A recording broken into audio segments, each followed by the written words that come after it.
வணக்கம். நான் டாக்டர் வித்யா பிரியதர்ஷினி. இந்த நிகழ்ச்சி ஒரு ஹோமியோபதி பற்றின ஒரு விழிப்புணர்வாக நாம் இதை பதிவு செய்கிறோம். ஹோமியோபதி மருந்துகள் பற்றி நிறைய பேருக்கு நிறைய சந்தேகங்கள் இருக்குது. அதை எப்படி தெளிவுபடுத்திக்கிறது அப்படிங்கிறதுக்கான ஒரு ஒரு நிகழ்ச்சி தான் இந்த மாதிரியான ஒரு நிகழ்ச்சின்னு வச்சுக்கோங்களேன். இப்போ ஹோமியோபதி மருந்துனா என்ன முதல்ல? ஏன்னா நிறைய பேருக்கு என்ன நினைப்பாங்கன்னா, ஏதோ இந்த நம்ம சித்தா, ஆயுர்வேதா, ஹோமியோபதி எல்லாம் ஒரே வகையான மருந்துகள் அப்படின்னு ஒரு எண்ணம் இருக்குது.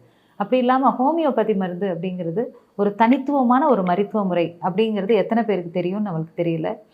ஸோ இதோட சிறப்புகள் என்னென்ன அப்படின்னு நான் சொல்கிறேன். இந்த ஹோமியோபதி மருந்துகள் முதலாக ஜெர்மன் நாட்டில் டாக்டர் ஹனிமேன் அப்படிங்கிறவர் தான் இந்த மருத்துவ முறையை உண்டு பண்ணாங்க. அவங்க பேசிக்கலாக ஒரு அலோபதி மருத்துவர். அவர் இந்த ஹோமியோபதி மருத்துவ முறையை உண்டாக்கி அதுக்கப்புறம் இந்தியாவுக்கு இந்தியாவில் இப்போது ரொம்ப பிரபலமாயிட்டு வருது.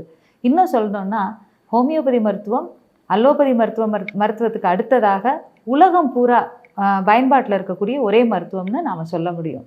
ஏன் அப்படின்னா மற்ற மருத்துவ முறைகள் அந்தந்த நாட்டுக்கு அப்படிங்கிற ஒரு லிமிட்டேஷன் இருக்குது. பட் ஹோமியோபதி மருத்துவத்தை உலகத்தில் உள்ள பல நாடுகள் அங்கீகரித்து எல்லா நாடுகள்லையுமே அதை ப்ராக்டிஸ் பண்ணலாம். ஸோ நீங்கள் எங்கே போனாலும் ஹோமியோபதி மருந்துகள் கிடைக்கும் உலகம் பூரா. இது ஒன்று. ரெண்டாவது என்னென்னா ஹோமியோபதி மருத்துவத்தினுடைய அணுகுமுறை அது ரொம்ப வித்தியாசமானதாக இருக்கும். ஒரு நோய் அப்படின்னா அதுக்கு ஒரு மருந்து அப்படிங்கிறத நம்ம கேள்விப்பட்டிருப்போம். இப்போ காய்ச்சல்னா அதுக்கு ஒரு மருந்து, தலைவலிக்குன்னா அதுக்கு ஒரு மருந்து, அப்படி இருக்கும்.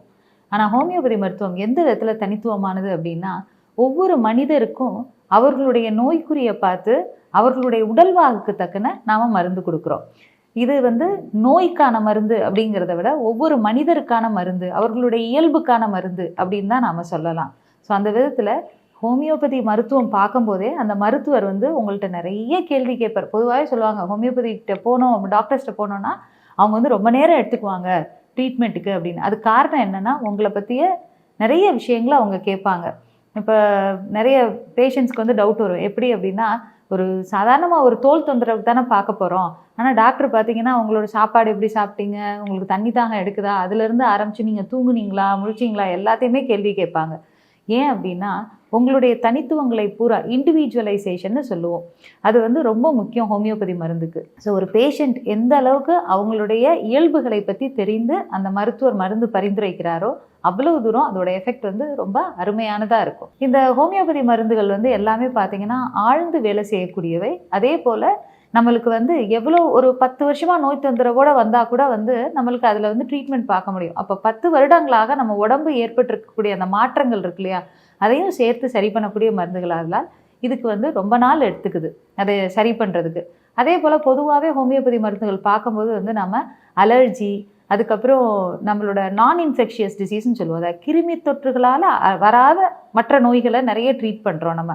இப்போ உதாரணத்துக்கு அலர்ஜி சொன்னேன், auto immune disorders, rheumatoid arthritis, psoriasis, இந்த மாதிரியான கம்ப்ளைண்ட்ஸு.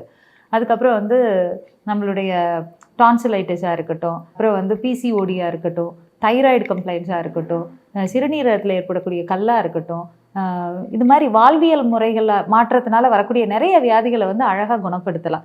ஸோ இது எல்லாமே என்னென்னா ஒரு நாளில் சரிப்படுத்தக்கூடிய வியாதி கிடையாது. ஸோ இந்த மாதிரி வியாதிகளுக்கு தீர்வு கொடுக்கும்போது என்னென்னா நம்ம உடல் அளவில் நிறைய மாற்றங்கள் வர்றதுனால இது கிராஜுவலாக ஆக்ட் பண்ணும் அப்படின்னு சொல்கிறோம். ஹோமியோபதி மருந்துகள் ரொம்ப பக்க விளைவே இல்லாத மருந்துகள், ரொம்ப பாதுகாப்பான மருந்துகள் கூட. இது சிறு வயதில் குழந்தைகள்லேருந்து பெரியவங்க வரைய ரொம்ப சேஃபாக பாதுகாப்பாக நீங்கள் சாப்பிடக்கூடிய மருந்து. அதே போல் இது சாப்பிட்றவங்களுக்கு ஏற்கனவே தெரியும், ரொம்ப எளிய மருத்துவ முறை ஹோமியோபதி மருத்துவ முறை. ஏன்னா இதுக்கு பத்தியங்கள் கிடையாது, நிறைய ரெஸ்ட்ரிக்ஷன்ஸ் இருக்காது. அதாவது நம்மளுடைய நோய்க்கு இந்த மாதிரியான உணவு பழக்க வழக்கங்கள் கூடாது, இந்த மாதிரியான பழக்க வழக்கங்களை தவிர்க்கணும், இதெல்லாம் நீங்கள் சேர்த்துக்கணும்னு சொல்கிறத தவிர இந்த நோய் வந்துட்டால் நீங்கள் இதெல்லாத்தையும் மொத்தமாக தவிர்த்துடணும், இந்த மருந்து சாப்பிடும்போது நீங்கள் இதெல்லாம் சாப்பிடக்கூடாது அப்படின்னும் பத்தியங்கள் எதுவுமே ஹோமியோபதி மருத்துவ முறையில் இருக்காது. அந்த வகையில் இந்த ஹோமியோபதி மருத்துவ முறை குழந்தைகள்லேருந்து பெரியவர்கள் வரைய அனைவருமே, ஈவன் கர்ப்ப காலத்தில் கூட பெண்களுக்கு கொடுக்கலாம். அந்த அளவுக்கு ரொம்ப பாதுகாப்பான மருத்துவ முறைன்னு சொல்லப்படுறது. இது அறிமுக நிகழ்ச்சி மட்டும்தான்.